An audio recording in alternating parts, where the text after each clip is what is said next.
Welcome to the Solution Nation podcast. My name is Sean Snowday, and I'm the president of Solution Nation. Solution Nation is dedicated to providing a platform for investors to learn about Israel's most dynamic public and private companies.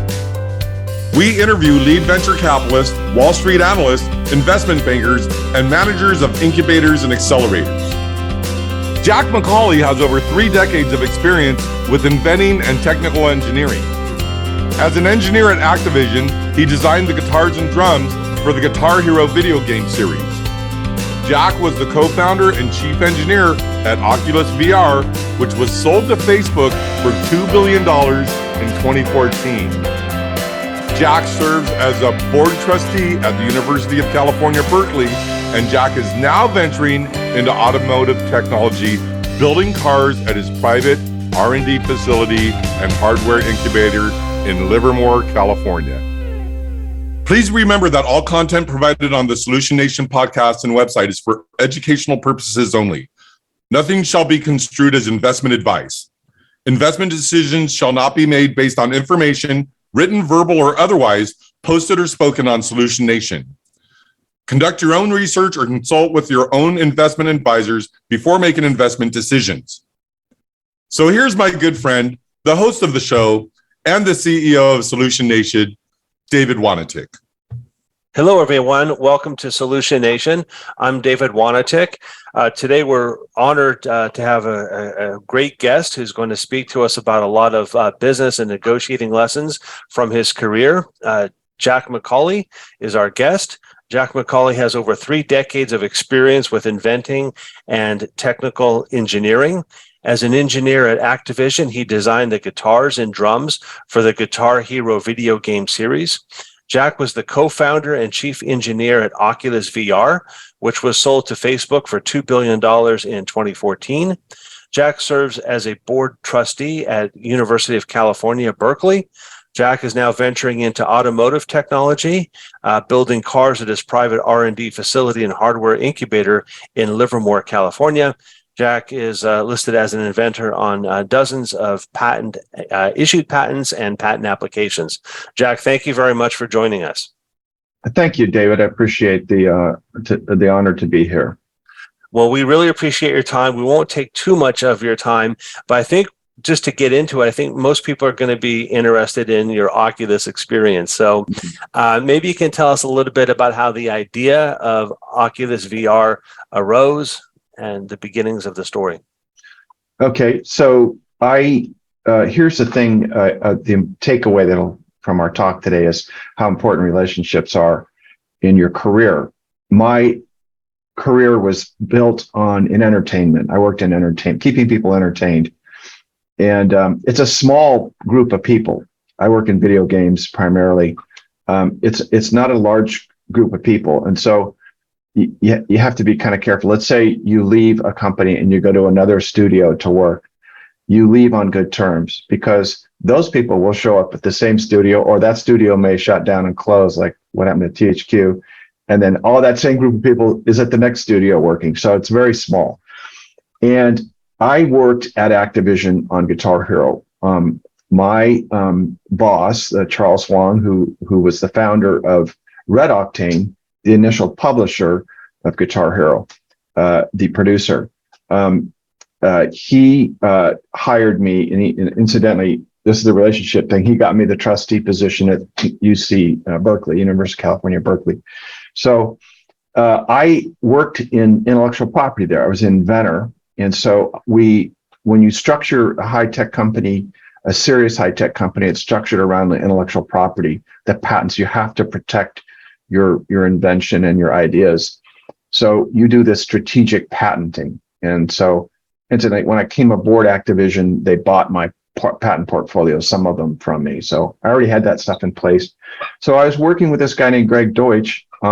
Greg calls me. This is after I left Activision. This is 2012. Been away from there for 3 years. Greg calls me and goes, "Hey, Jack, there's this guy that got this VR headset. He wants to come show it to you, and they're looking for a hardware engineer to help to produce it." And I said, "Okay, well, I'll hook up with him." And Guy calls me a couple days later. I talk to him and he goes, I want to show this to you. And I go, okay, come down. So he shows up at my research facility. This is my facility here. It's not my university office, just to be clear. Shows up here and he's got this Apple MacBook in his hand and a foam core board prototype that this kid named Palmer Luckey built. And a kid, he was 19, a teenager. So I let him in and I put it on and I thought, wow, this is really good. I mean, for a demo, it was smoking good. The demo for the headset was written by a guy named John Carmack, who's a famous a software engineer. He's a video game engineer, Doom and Quake and so forth. These guys. So Palmer Luckey had engaged with this guy to produce the headset and the demo game. So they showed it to me. And I didn't think at the time that it was something that that would do well in the market because of my experience is that most video games are played on a monitor or a television set, a 2D thing. The visual part, the graphics are really not that important. It's the way the gameplay and the stories that's told by the game. When you write a game, you're essentially making a movie. You have to tell a story and keep people engaged and interested in long play. VR doesn't have long play. It's not that kind of a thing. It's quick play stuff. So he comes in here. He goes, do you want to join the company? And I said, and I liked him. And he's got 2 exits prior to this. And the guy's 31 years old. He sold his company to Autodesk for 30 mil. And Gaikai Entertainment, he was a VP of engineer, or vice president of Gaikai Entertainment, sold to Sony. So he's had 2 successes, and he's just a great guy. I just like the guy instantly, and he's a good guy. So I said, okay, I'll help him out. And then a couple weeks later, Palmer Luckey shows up with Brendan again, talking, and we're talking about what's going to do with the company. And they go, we want to film a video at your facility. And I go, what kind of video is it? And he goes, it's a Kickstarter video. I go, what's Kickstarter? Well, Kickstarter is a crowdfunding enterprise where you get funding from the people worldwide for your startup company. And I said, okay, well, I'm not familiar with that because I work in traditional companies that have traditional marketing paths and traditional type of enterprises.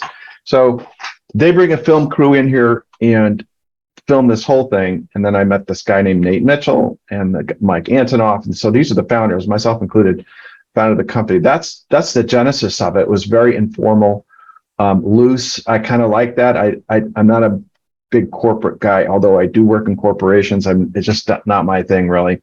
And it was just so much fun working on this thing. And the people, I especially like the people. I really like Palmer and Brendan and Mike and the other guys. So that is the story of the company. Now I say they started it here because we filmed the Kickstarter video. They didn't have an office. Palmer was living in a trailer in front of his parents' house. He was 19. I guess he got kicked out of his parents' house or something. I don't know. He's kind of a hobbyist guy.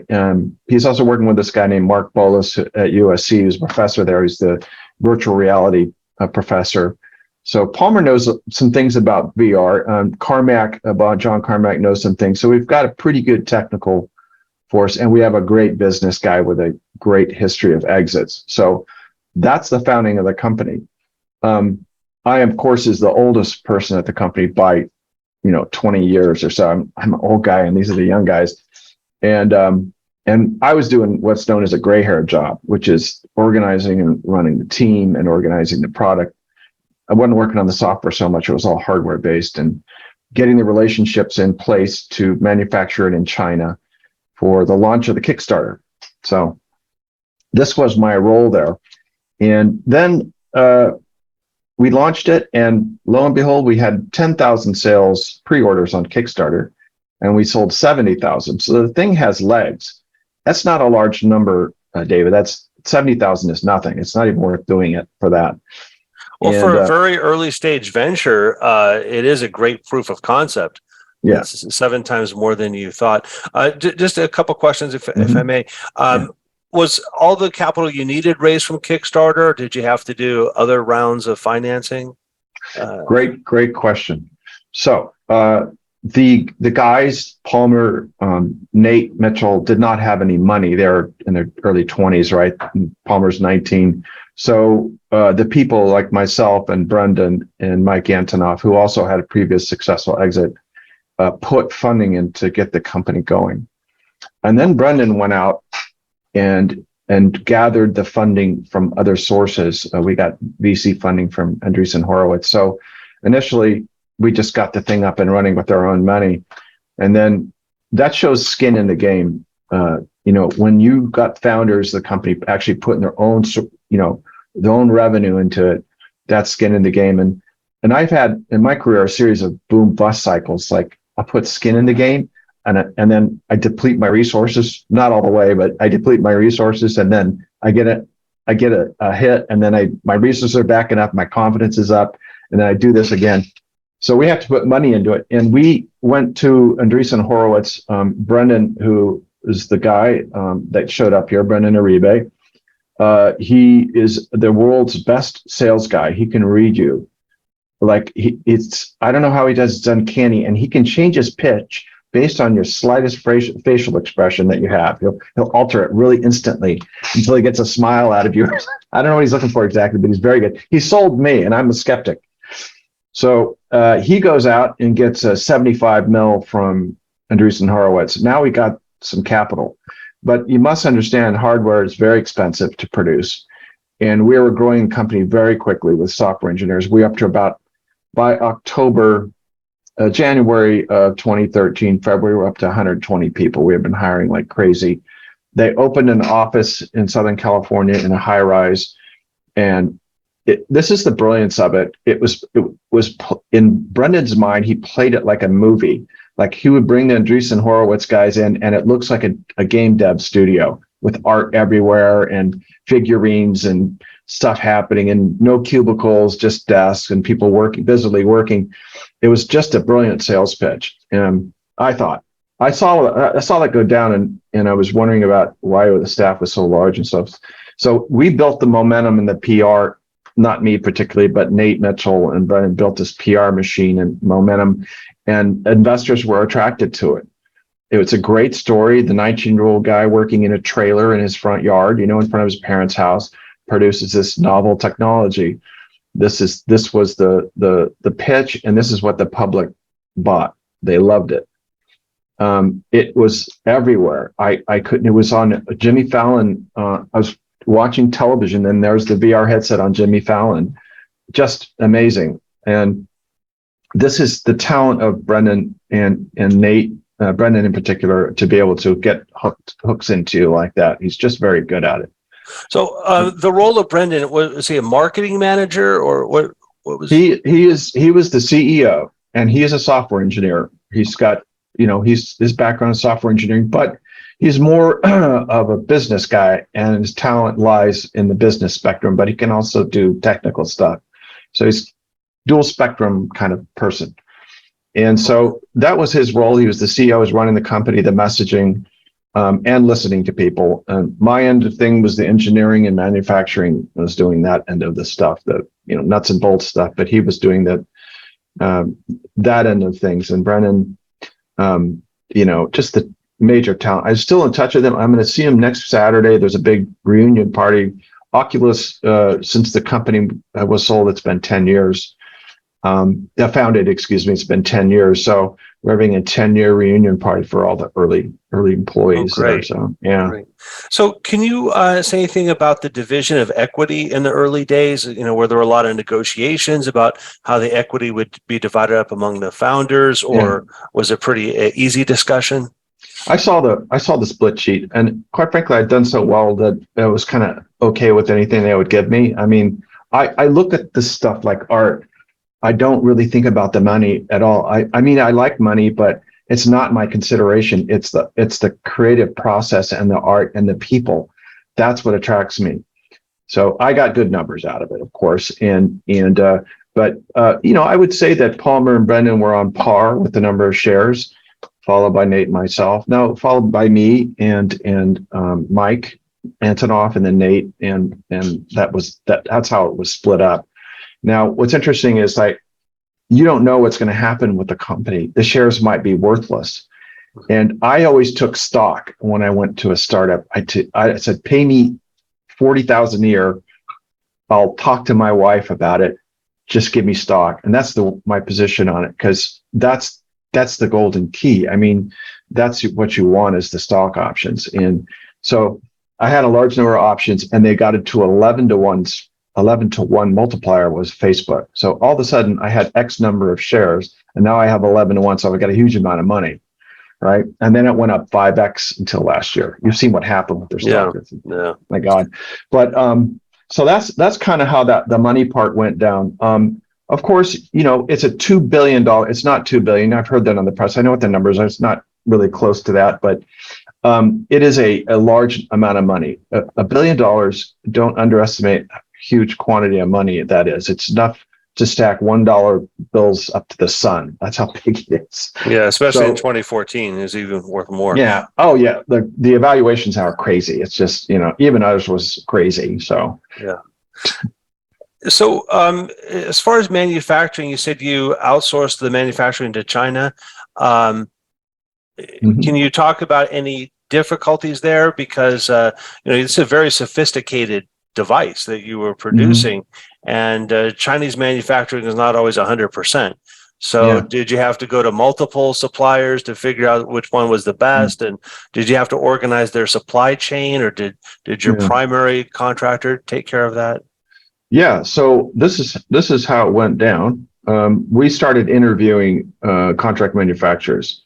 We interviewed Jetta, which makes Furbies and toys and things like that. Not video game stuff so much.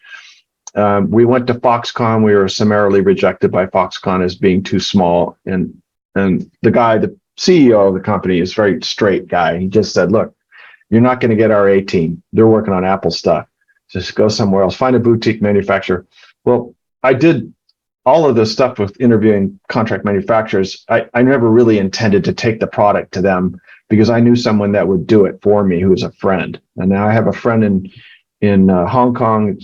She's retired now, but she owned a contract manufacturer. She built a very large number of the Guitar Hero products, which 64 million units is very huge orders. I took it to her and I said, look, Guitar Hero, me, you should thank me for helping that come into your company. It did well there. And which we didn't know at the time it was going to do. No one knows. You never know this stuff. It could fail. So she goes, okay, I'll help you out, but you got to pay me up front. So I go back and I said, we have to cut a check. And this is before Andreessen Horowitz. It was before we had other VC money in it. And I think got to cut a check for $750K to get it up and running, because she didn't want to take the risk with us putting her team on it and her engineering staff. So to answer your question, it is, you have to be careful, but I'm so dialed in. I was so dialed in back then that I knew who to go to, and I knew kind of what was going to happen and go down. She had also done some stuff with Electronic Arts, and myself, I built some stuff for EA prior to that. So she already knew me, and so it was a pretty easy choice for me to make. And they do great work. I mean, they were just very, very good and meticulous. And they have really good tooling engineers, which is the plastic mold. You have to make a plastic mold for it. So the supply chain, they have all that set up, counting, boom, boom, boom, to just nailed it. And we got it done in 90 days. From the time it was whiteboarded to the time it launched from the shipping container in Long Beach, 90 days we did it. We were hustled. Wow. Yeah. So it was a lot of going back and forth. The team in Irvine, which is where the company was now headquartered, freaking out and rejecting early prototypes and stuff and not understanding the process. And that was my job, to sort of smooth that along and make sure that that sort of, misunderstandings don't blow up into political things and damage the whole thing, the whole process. So I had to sort of work both the contract manufacturer and the team in Irvine. It's a hard job.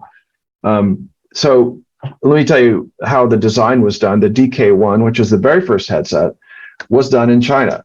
There was very little input from Oculus folks. There were 6 people at the company or something like that. More than that, but not much. We did write the test software there. We had Simon Halama write all the manufacturing test software. When you build something, the device in of itself. It's just the device in a box with instructions and stuff. And But the whole thing you don't see is the test software and the test jigs that you have to build. It's an enormous undertaking. We have to program, and we did this actually at Oculus, the test jigs, test software, cameras, vision system, all that stuff. We had to build that and engineer it here. And we did it in about 6 weeks. It was just, we were hustling. We had people here programming it, the test software. We had a guy that was programming the motion sensor here, but essentially it was done, mostly in China. I know DK2 not being the case. It was the tech was handled in Irvine and partially in Seattle with a new team that we were building up there. So that was a little bit different. But the contract manufacturing was done, essentially in China. And so that's the way it went down. Now for the consumer version, about that time that was coming out, I was hitting the parachute to get away from the company because I didn't want to work at Facebook. I just didn't see any opportunity for myself there. But so that's in essence that this is the story of Oculus. It's just the relationship part that I mentioned at the beginning of our talk.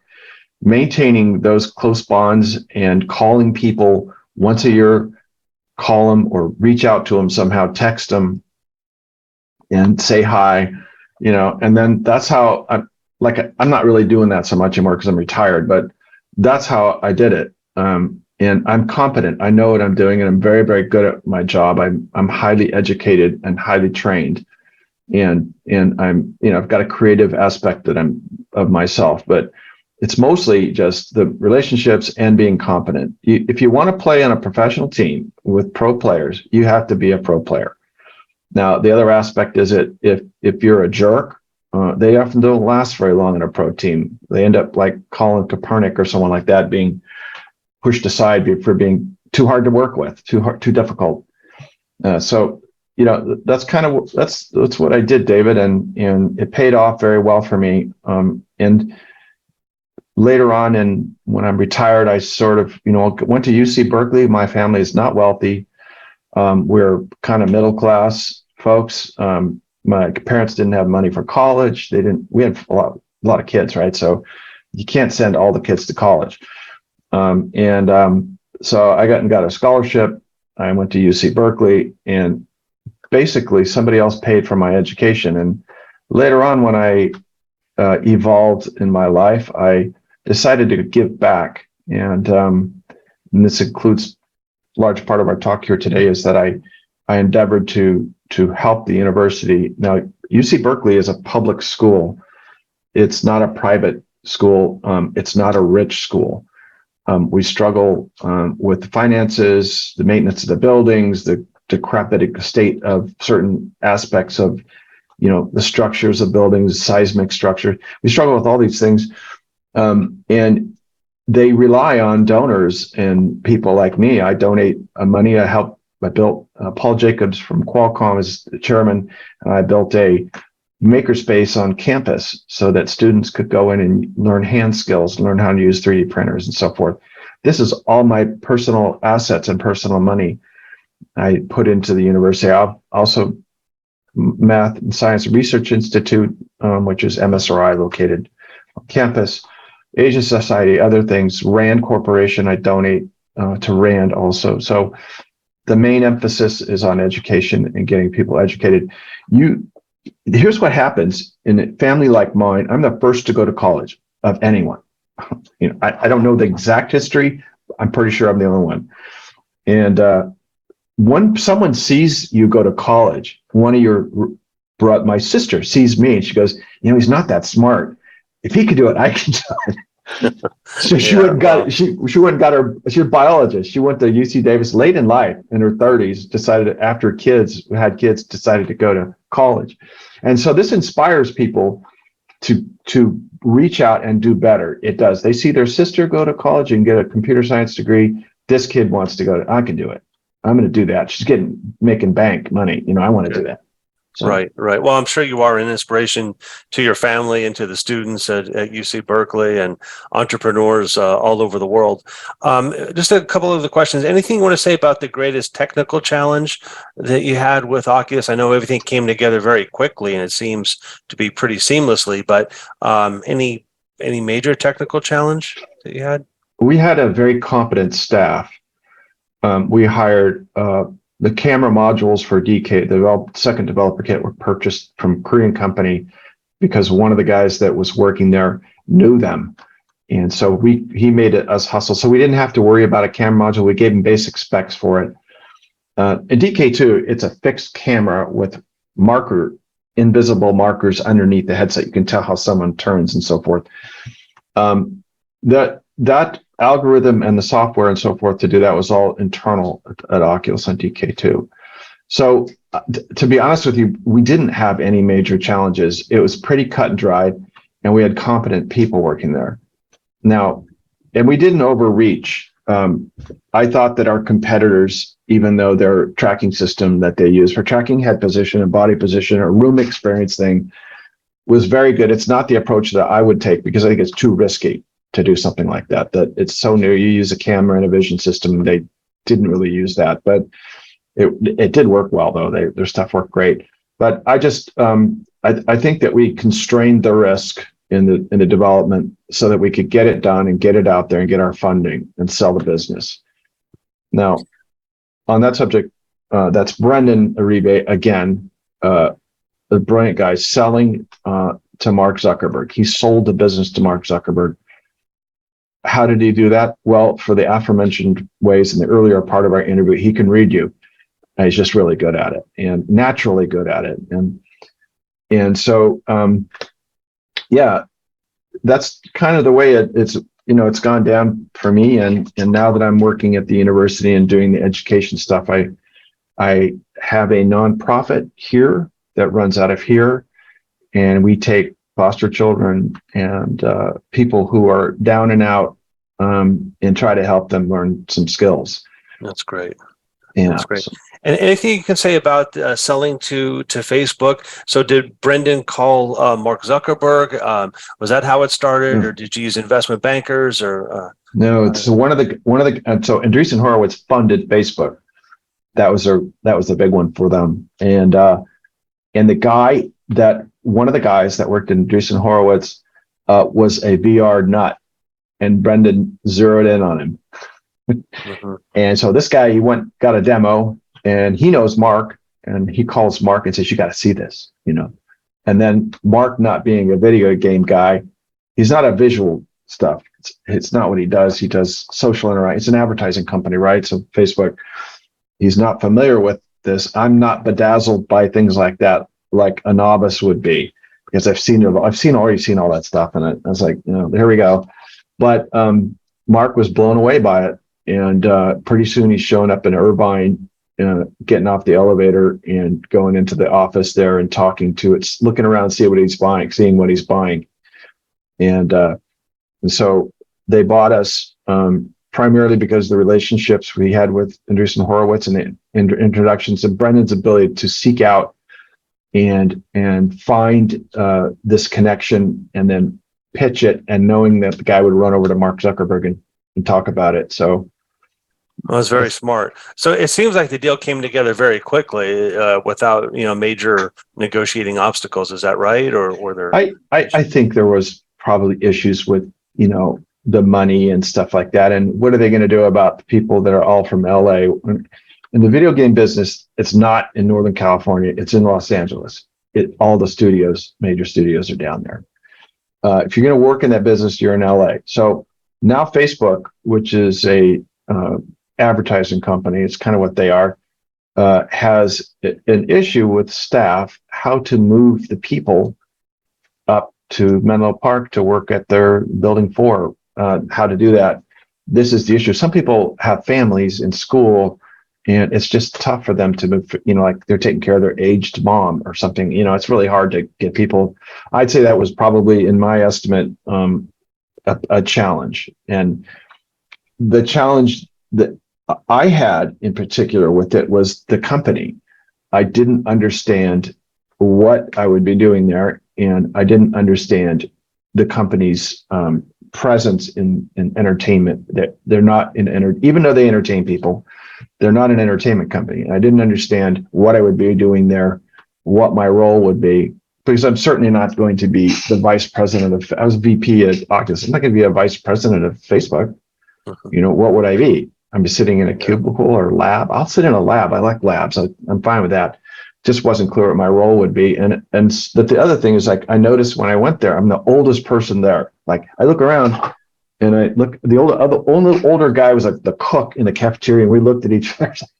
Oh yeah, a gray hair guy. And I just didn't get it. I just didn't get my role would be and how it would work with me. And then driving to Menlo Park every day and I just didn't think it was good for me. And so I decided just to retire and not do this anymore and run the foundation and give back to Berkeley is kind of where I'm at with it. So. Okay. Anything you'd like to say about the future of virtual reality or augmented reality or the metaverse? Mm-hmm. There's been some articles written recently that, there's really nothing going on very much with the metaverse. A lot of money's going into it, but not very many people are frequenting it or returning to frequent it. Yeah. Well, in the beginning of our talk, I said a video game has to tell a story. To engage people, you have to, it's like a movie. You're played into it. You're a character in the movie. You got to get to be in the movie, but there has to be a story. There's no story with the metaverse. You go to little worlds and you hang out with 5 other people.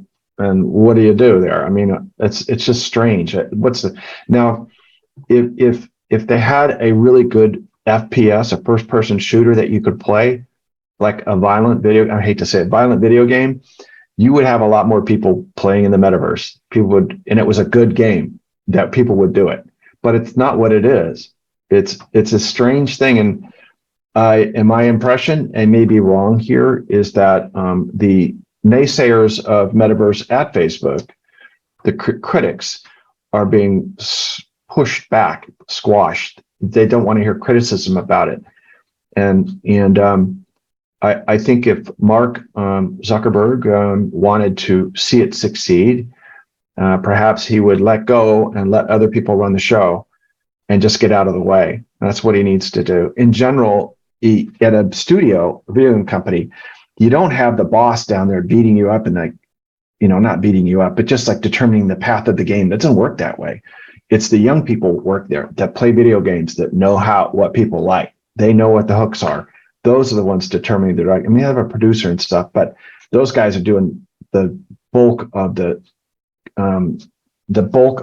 creative aspect of it. It doesn't have that there. They don't have that there, and they don't have good content. It's just crummy content. They have a Beat Saber game, and I just think it's silly. It's like a 10-minute game. You play it. You want people to keep the thing on for 8 hours, playing constantly for 8 hours. That's what you want to do. Now, I'm not saying that some of the stuff isn't visually great. It is, but that's not the point. It's not a visual thing at all. So, I mean, look at Guitar Hero. It's got these like crummy characters, and the artwork's not so great, but it was fun. It's fun as hell, and that's what you got to do. You got to keep people entertained and keep them engaged with the headset on. So, I mean, Facebook's done a lot of things that aren't very good. I mean, for instance, they're trying to play with who can say what on the platform. I could tell you that will drive people away faster than anything. And that's what's happening. People are going, I'm done. I'm going to go somewhere else and do this or try something else. That's kind of what's taking place. And that's one mistake. The other mistake is that they should have kept metaverse under wraps and not even talk to the public about it, not change the name of the company, develop it. I mean, this is just kind of the way the video game business is. You do the work and then you start talking about it if it looks good. If it's crud, then you don't do it, or do something else. So, but that wasn't done that way. It was a whole PR blow it. And I just think it's his unfamiliarity with the entertainment business is the chief cause of the problems that he's experienced now. Can they resurrect themselves? Of course. I think Mark Zuckerberg is a talented exec, he's a really good business guy. I mean, I think that's my impression. Obviously, he's phenomenally good at it, and he should focus on that and getting stock went from, it was at 382 in July of last year. Now it's $90. Yeah. How did that happen? Yeah. They're just spending so much money on the metaverse and branding the company for a product you don't even have yet. And I don't understand. Yeah, I don't understand why it's mission critical. I don't know how to get into the metaverse, but I imagine you have to, have something like Oculus, expensive headset, which is maybe uncomfortable for some people, and don't really know why, you would want to go there or stay there. If I were in the business of video games these days, I would be on this thing. I would put it here. Everyone's got one, and make it simple. So it'll run well and so forth. The cloud rendering, I'd focus on cloud-based rendering and so forth. That's where I would be 100% focused on, not on consoles, not on PC games. And a headset, I just don't know. You're right. It's a weird platform to do, and it's expensive. If you're in India, right, or a low-income country, even some countries in Europe, $300 is a lot of money. Even in Mexico, that's a lot of. I live in Mexico for that. That's a lot of money in Mexico. Who's going to? But not to the people in the Bay Area. There's a lot of rich people here, right? Sounds reasonable, right? But it isn't. But they do have this in Mexico. Everyone's got one. Yeah. Put it on this. Get it in the hands of everyone. So it's just, that's where I would be as in my career right now. I'm not sure that they need my hardware help on a phone, but I'd find something to do, cloud rendering platform or something that would, get traction rather than putting it on as the Quest Pro is $1,600. I think that's the price I heard. It's it costs as much as a car, for some people. And so it's just, I just don't know where they're going with it, really. And in my view, he needs to step back and get out of the way. And if he wants to go forward with the metaverse, hire the right people and just leave them be. That's kind of the way it works. Well, that's very good advice. We really appreciate you taking some time to talk to us, to tell us the Oculus story, and to give us some insight as your opinions of the future of the metaverse. So you're a great innovator, great inspiration, great businessman. You're giving back to society. So we all appreciate you. Thank you very much for joining us. I appreciate it. Thank you.